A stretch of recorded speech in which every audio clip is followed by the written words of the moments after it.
حضرت سیدنا عمر رضی اللہ تعالی عنہ جلیل القدر ہستی ہیں جنہیں حضور علیہ السلام نے اللہ سے مانگ کے لیا۔ سارے صحابی رسول کریم صلی اللہ علیہ وآلہ وسلم کے مرید ہیں، لیکن جناب عمر میرے حضور کی مراد ہیں۔ 39 لوگ جب اسلام لا چکے، 39ویں شخص حضرت امیر حمزہ رضی اللہ تعالی عنہ تھے، اور ان کا ایمان لانا مسلمانوں کے لیے بہت بڑی ڈھارس اور بہت بڑے حوصلے کا سبب و ذریعہ بنا۔ تو میرے حضور نے ہاتھ اٹھا لیے، کہا اے اللہ، ایک شیر دیا ہے امیر حمزہ، ایک شیر اور عطا کر دے، اب تیری مرضی، عمر بن خطاب دے دے یا عمر بن حشام دے دے۔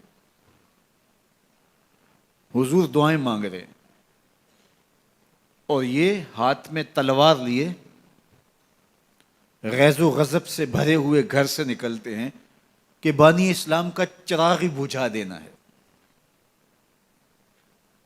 راستے میں ایک صاحب ملے اور کہا کہ عمر، تیور کوئی اچھے نہیں لگتے، خیر تو ہے، کدھر جا رہے ہو؟ کہا چراغ اسلام بجھانے جا رہا ہوں، یہ روز کا مسئلہ ختم ہونے لگا ہے میرے ہاتھوں۔ مسکرا کے بولے گھر کی خبر تو لو۔ کہا میرے گھر کو کیا ہوا؟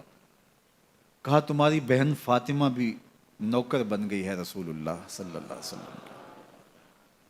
غصے سے بھرے ہوئے اپنی بہن کے گھر کا رخ کرتے ہیں، اندر سے قرآن پڑھنے کی آواز آ رہی ہے، غصہ اور بڑھ جاتا ہے، دروازے کو زور زور سے کھٹکھٹاتے ہیں۔ اہل خانہ سمجھ گئے ماجرا کیا ہے، گرجدار آواز ہے جناب عمر کی، دروازہ کھولو۔ جلدی سے معلم کو چھپا دیا اور بہن آگے بڑھ کے دروازہ کھولا۔ کہا تم سابی ہو گئے ہو، دین چھوڑ دیا تم نے، بتوں کی وفا ترک کر دی اور بے تحاشا مارنا شروع کیا۔ بہن کا سر پھٹ جاتا ہے، خون بہنے لگتا ہے، اور یہ مارتے چلے جاتے ہیں۔ فاطمہ بنت خطاب بولی عمر، تم خطاب کے بیٹے ہو، سنو میں بھی خطاب کی بیٹی ہوں، جو ظلم جو جبر کرنا ہے کرو، میں محمد عربی کا دامن نہیں چھوڑوں گی۔ سوچنے پہ مجبور ہو جاتے ہیں وہ کون سی طاقت ہے جس نے بجلیاں بھر دی اس کے اندر۔ کہا جو تم پڑھ رہے تھے مجھے بھی سنا سکتے ہو؟ کہا تمہیں غسل کرنا ہوگا۔ عمر اپنے بدن کو دھو رہے ہیں، میرا رب دل دھو رہا ہے۔ اتنے میں معلم بھی قرآن لے کر آ جاتے ہیں اور قرآن کی تلاوت ہونے لگتی ہے۔ طٰہٰ ما انزلنا علیک القرآن لتشقیٰ، 14ویں رات کے محبوب چاند، ہم نے قرآن اس لیے نازل تو نہیں کیا تھا کہ تم مشقت میں پڑ جاؤ۔ بے تاب ہو گئے، کہا عمر کی عمر برباد ہو گئی، مجھے لے چلو حضور کی چوکھٹ پہ۔ تلوار حمائل کی ہے، بہنوئی ساتھ ہیں، اور حضور کی بارگاہ میں حاضر ہو رہے ہیں۔ دروازے کے سوراخوں سے دیکھا تو صحابہ تشویش کا اظہار کرنے لگے کہ عمر آ رہا ہے، تلوار حمائل کی ہے، ارادے اچھے نہیں لگتے۔ جناب امیر حمزہ نے کہا دروازہ کھول دو، اچھی نیت سے آیا تو استقبال کریں گے، نیت اچھی نہیں ہے تو اس کی تلوار سے اس کی گردن کاٹ دیں گے۔ حضور کے سامنے جا کے بیٹھ گئے، گلے میں کپڑا ڈالا تو حضور نے پکڑ کے کہا عمر، ابھی وقت نہیں آیا کہ تم اسلام لے آؤ؟ یہی وقت تھا عمر کے اسلام لانے کا، لبوں پہ کلمہ جاری ہو گیا۔ اللہ اکبر کی صدا اس زور سے گونجی کہ مکے کی گلیاں گونجنے لگیں۔ اسلام لانے کے بعد حضور سے پوچھتے ہیں حضور کیا ہم حق پر نہیں ہیں؟ فرمایا ہم حق پر ہیں۔ اللہ کا دین سچا نہیں ہے؟ کہا اللہ کا دین سچا ہے۔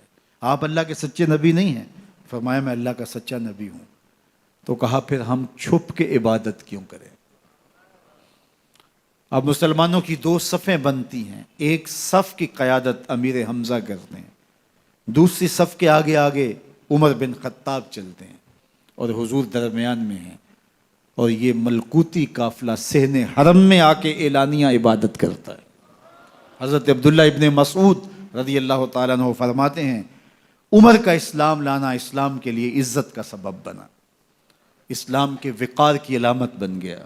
ایک ایک کے دروازے پہ جا کے دروازہ کھٹکھٹا کے کہتے ہیں، وہ تو اور خبر سننے کے لیے بے چین تھے کہ یہ بانی اسلام کی زندگی کا چراغ بجھانے گیا تھا، کوئی خبر لایا ہوگا۔ وہ کہتے ہیں آؤ عمر کدھر آئے ہو؟ کہا تمہیں بتانے آیا ہوں، کمزوروں سے پنجہ آزمائی کرتے رہے ہو، آؤ میرے سے بات کرو، میں محمد عربی کا نوکر بن گیا ہوں۔ اللہ اکبر۔ میرے حضور نے فرمایا جب اچھے لوگوں کا ذکر کرو تو میرے عمر کا ذکر بھی کیا کرو۔ میرے عمر کی زبان پر حق بولتا ہے، سچ بولتا ہے۔ ان الشیطان یفر من ظل عمر، عمر کے سائے کو دیکھ کے شیطان بھاگتا ہے۔